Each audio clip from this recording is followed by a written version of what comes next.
Apa itu nation survival? Apa itu nation right? Apa itu nation interest? Bisakah kita membedakan ketiga hal itu tentang kebangsaan tersebut? Untuk mempertahankan hidup sebuah negara yang berdaulat utuh, maka kita setiap anak bangsa harus paham apa itu masalah kebangsaan. Kita mulai bahas dari nation interest. Apa yang dimaksud dengan nation interest? Nation interest adalah ke arah mana negara kita bergerak menuju. Sebentar, kita ini jangan-jangan ditanya nation itu apa, state itu apa, atau dalam bahasa Indonesia bangsa itu apa, negara itu apa, nggak ngerti ngebedainnya. Betul ya? Masih bingung? Kita bahas lebih dalam. Bangsa Indonesia itu jadi lebih dulu dari negara Indonesia. Bangsa Indonesia itu jadi lebih dahulu ketika Sumpah Pemuda tahun 1928 dengan mengatakan berbangsa satu, bangsa Indonesia. Maka sejak saat itu jadilah bangsa Indonesia. Sementara negaranya, negara Indonesia baru jadi setelah 17 Agustus 1945.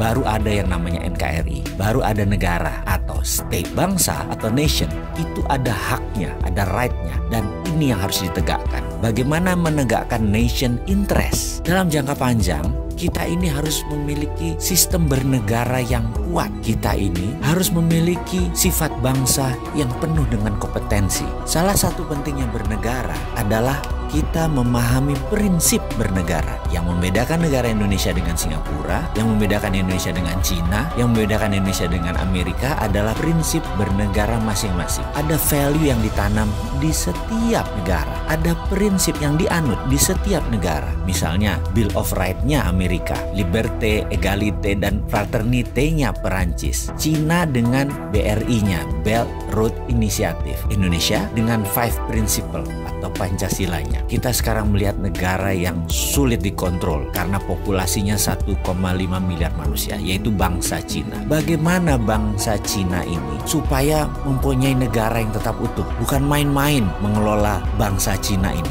Negara Cina sangat serius mengurusi bangsa Cina. Juga demikian dengan Amerika. Ada 380 juta bangsa Amerika yang terdiri dari multi ras, bukan suku loh, ras dan etnik. Ada 100 kali. Amerika adalah negara imigran. Indonesia rasnya sedikit. Ada Melanesia, Polinesia, dan Melayu. Jadi suku bangsanya kita banyak. Dan yang unik adalah 89% beragama Muslim. Sehingga Indonesia bisa dikatakan dengan 267 juta jiwa, 89%-nya adalah Muslim. Indonesia adalah negara Muslim terbesar di dunia. Jadi bagaimana membuat negara kita ini utuh terus sampai akhir zaman? Saya teringat sebuah sesi dikala saya masih aktif di sebuah lembaga negara urusan pertahanan. Kami diperlihatkan, ditontonkan film dokumenter yang sangat menarik. Film ini adalah bagaimana Cina membangun doktrin bernegara masuk ke bawah sadar anak-anak bangsa Cina. Diperlihatkan melalui kamera CCTV di video tersebut di sebuah tempat penitipan anak. Karena kala itu banyak sekali suami istri yang bekerja di Cina dan anak sematawayangnya dititipkan di tempat penitipan anak milik negara.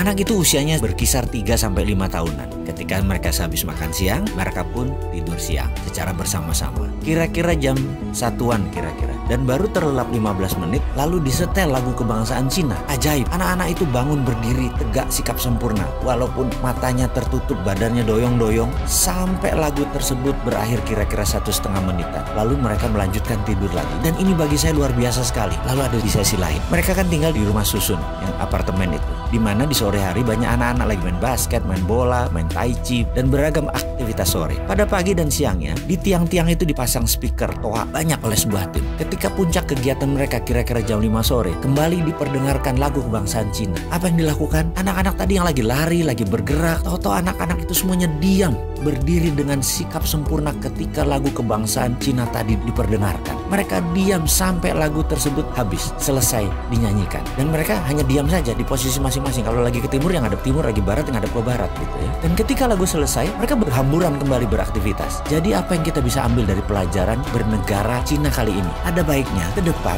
lagu Indonesia Raya yang dinyanyikan adalah stansa 2 atau 3 stansa sekaligus. Lalu setiap anak bangsa mendengar lagu Indonesia Raya dinyanyikan, berdiri sikap sempurna, tidak goyang, tegak gagah sampai lagu itu selesai. Inilah strategi survival of the nation. Keberlangsungan kehidupan berbangsa dan bernegara adalah perjuangan jangka panjang. Membentuk karakter ini kita harus membangun dengan semangat yang gigih militan, yaitu diawali dengan sikap sempurna mendengarkan lagu Indonesia Raya.